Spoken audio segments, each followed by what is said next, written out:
Hello students, welcome back to Hindi mirror channel. सभी students का Hindi mirror पर फिर से स्वागत है। अभी जो कंटेंट लेकर आए हैं श्रीदेव सुमन उत्तराखंड यूनिवर्सिटी के जो स्टूडेंट्स हैं उनके लिए लेकर आए हैं। और यहाँ पर आपको बता दें कि हमने सेकंड सेम के एग्ज़ाम और फोर्थ सेम के एग्ज़ाम आने वाले हैं। काफ़ी स्टूडेंट्स की क्वेरीज फोर्थ सेम के और सेकंड सेम के प्रीवियस क्वेश्चन पेपर के लिए आ रही है, तो थोड़ा आपको समझा देते हैं क्वेश्चन पेपर के बारे में। जो प्रीवियस क्वेश्चन पेपर हैं फोर्थ सेम के तो नहीं हैं, और काफ़ी स्टूडेंट्स को मालूम भी है कि एनईपी जो न्यू एजुकेशन पॉलिसी के अकॉर्डिंग जिन लोगों का एडमिशन हुआ था वो जो फोर्थ सेम में है उन्हीं स्टूडेंट से एनईपी की शुरुआत हुई थी। तो आपका तो प्रीवियस क्वेश्चन पेपर हो ही नहीं सकता। अगर कोई आपको प्रोवाइड करा रहा है तो वो फेक पेपर है, आपके पास ओरिजिनल पेपर नहीं है। क्योंकि आपका जो एग्ज़ाम हो रहे हैं फर्स्ट चांस हो रहे हैं, फर्स्ट सेम से ये चीज़ मैं आपको समझाती आ रही हूँ। हाँ, क्वेश्चन बैंक मैंने ज़रूर अपलोड किए हैं। आपके जो सब्जेक्ट हैं उनके अकॉर्डिंग क्वेश्चन बैंक मैंने आपको फर्स्ट सेम में भी दिए थे, सेकंड सेम में भी दिए, थर्ड सेम में भी, और अब कोशिश करूँगी कि फोर्थ सेम में भी आप तक 4 से 5 सब्जेक्ट के क्वेश्चन बैंक पहुँचाने की। साथ में आपका जो करिकुलम है फोर्थ सेम का उसको भी मैं अपलोड कर रहूँगी, जो आपके एमसीक्यूज़ आने होंगे इम्पोर्टेंट क्वेश्चंस। तो बने रहना है हिंदी मिरर के साथ ऐसे ही बेनिफिशियल वीडियो के लिए। अब बात करते हैं सेकंड सेम की। सेकंड सेम के प्रीवियस क्वेश्चन पेपर में हिस्ट्री, आपका जो है पॉलिटिकल साइंस, हिंदी व्याकरण जो माइनर इलेक्टिव का है, हिंदी का जो मेन पेपर है, और साथ में आपका जो है पेपर सारे ही मोस्टली अपलोड कर चुकी हूँ। और यहाँ पर सोशलॉजी का पेपर रह गया था, कल एक स्टूडेंट्स की क्वेरी जा रही थी, तो फिर मैंने प्लेलिस्ट में जाकर देखा कि आपका सोशलॉजी का मेन पेपर अपलोड नहीं हुआ है और ड्राइंग का नहीं हुआ है। तो कोशिश करूँगी कि आज दोनों ही पेपर आपके लिए अपलोड कर दूँ और अपनी तैयारी करते रहिए। चलिए, यहाँ पर बीए सेकंड सेमेस्टर का एग्जामिनेशन जो लास्ट टाइम हुआ था सोशलॉजी का, और पेपर का नाम सभी को पता है, जेंडर सेंसिटाइजेशन। अब यहाँ पर आपका जो पैटर्न है सभी का एक सा ही होता है। सेंसिटाइजेशन का भी आपका, जेंडर सेंसिटाइजेशन का भी आपका एक ही पेपर होगा, और जेंडर सेंसिटाइजेशन में भी आपका 75 मार्क्स का ही नंबर का पेपर आएगा। पैटर्न सबका सेम ही रहता है, बस थोड़ा सा आपका माइनर इलेक्टिव का भी सेम ही रहता है। को करिकुलम में आपका चेंज हो जाता है, 100 नंबर का आता है जिसमें 40 मार्क्स आपको गेन करने होते हैं। चलिए, यहाँ पर आपको बता देते हैं जो the question paper consist of 2 questions through section A और B. Attempt any 5 question from section A and 3 question from section B. Limit your answer within the given answer book. Be answer book will not be provide और used.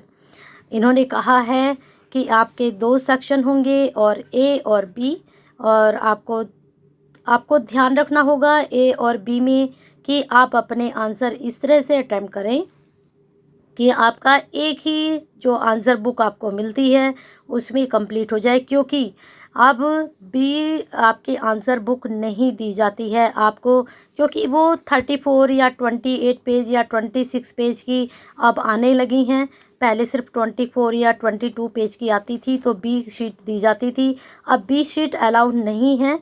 कभी आप सोचें कि B sheet मिल जाएगी, तो पहले से ही इसके बारे में बता दिया गया है पेपर में। और ये अच्छा भी किया है कि स्टूडेंट्स के लिए, काफ़ी स्टूडेंट्स जो हैं इसमें कंफ्यूज रहते हैं कि बी शीट मिल जाएगी। चलिए, ये तो थे आपके लिए इंस्ट्रक्शन। चलिए अब देख लेते हैं क्वेश्चंस किस प्रकार के पूछे गए थे आपके पेपर में।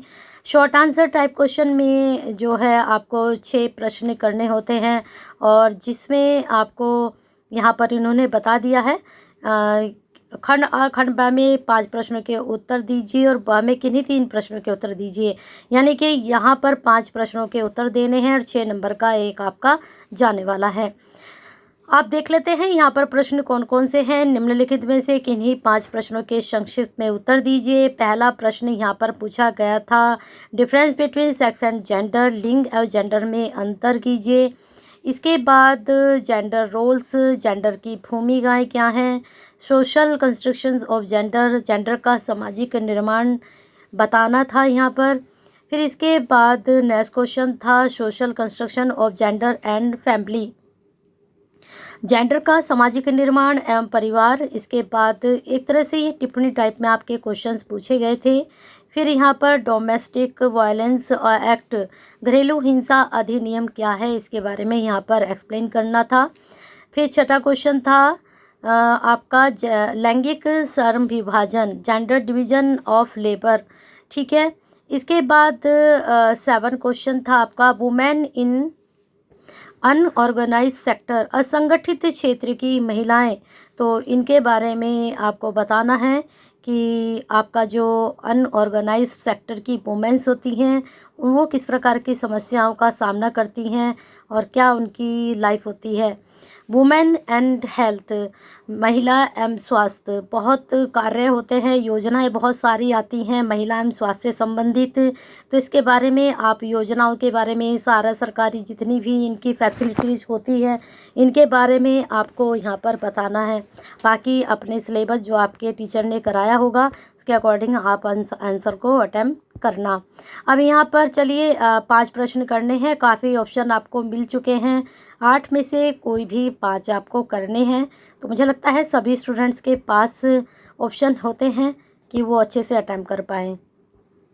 अब आते हैं सेक्शन बी पर। सेक्शन बी में लॉन्ग आंसर टाइप क्वेश्चन है, दीर्घोत्तरीय प्रश्न। अब यहाँ पर जो प्रश्न हैं सिर्फ आपको attempt any 3 following question in brief, कोई से भी 3 क्वेश्चन करने हैं, 5 यहाँ पर आपको मिलते हैं। तो ऑप्शंस इतने सारे होते हैं कि स्टूडेंट्स आराम से पेपर को निकाल ले जाते हैं। उसके बाद भी आपकी बैक लगती है तो इसका मतलब आपने अच्छे से तैयारी नहीं की है। और इस बार तो सेकंड सेम के जो स्टूडेंट्स हैं काफ़ी उनके पास जो है मटेरियल है, आपसे जो सीनियर स्टूडेंट्स हैं जो अभी 4th सेम में उनके पास कुछ भी मटेरियल नहीं था, तब भी उन स्टूडेंट्स के काफ़ी अच्छे एग्ज़ाम गए क्योंकि वो लोग भी हमसे कनेक्टेड हैं। अब यहाँ पर आपके लॉन्ग क्वेश्चन में महिलाओं के राजनीतिक आर्थिक अधिकारों की व्याख्या कीजिए, आपके पास प्रीवियस क्वेश्चन पेपर भी हैं, क्वेश्चन बैंक भी हैं और साथ में मैंने कुछ नोट्स भी अपलोड किए हैं, उनको भी आप चेक कर सकते हो। महिलाओं के अदृश्य कार्य की विशेषताओं का उल्लेख कीजिए। नेक्स्ट क्वेश्चन था भारतीय महिलाओं की स्वास्थ्य की स्थिति पर एक निबंध लिखिए। अब देखिए लॉन्ग क्वेश्चन और शॉर्ट क्वेश्चन एक दूसरे से अटैच हैं। यहाँ पर महिलाओं के कल्याण के लिए चलाए जाने वाले विभिन्न स्तरकारी कार्यक्रम कौन कौन से हैं, उनके प्रभाव का उल्लेख कीजिए, क्या वे प्रभावी हैं या फिर नहीं हैं, इसके बारे में आप बता सकते हैं। फिर इसके बाद लास्ट क्वेश्चन पूछा गया था जेंडर संवेदीकरण में मीडिया की भूमिका का उल्लेख कीजिए। तो यहाँ पर ये लास्ट क्वेश्चन था आपका। तो इस प्रकार से ये प्रश्न आपके लिए कहीं ना कहीं हेल्पफुल हो सकते हैं और आपके साथ साथ किसी और के लिए भी हेल्प हो सकते हैं। तो प्लीज़ सभी स्टूडेंट्स इसको लाइक के साथ साथ शेयर ज़रूर कर दिया कीजिए क्योंकि प्रीवियस क्वेश्चन पेपर ओरिजिनल बहुत मुश्किल से मिलते हैं और हिंदी मिरर चैनल पर आपको जो कुछ मिलेगा सब कुछ ऑथेंटिक और आपको ओरिजिनल मिलेगा। तो इसके लिए आपको लाइक और शेयर के साथ हिंदी मिरर के साथ अभी तक कनेक्ट नहीं हुए हैं तो एक सब्सक्राइब और बेल आइकन के साथ हो जाइए।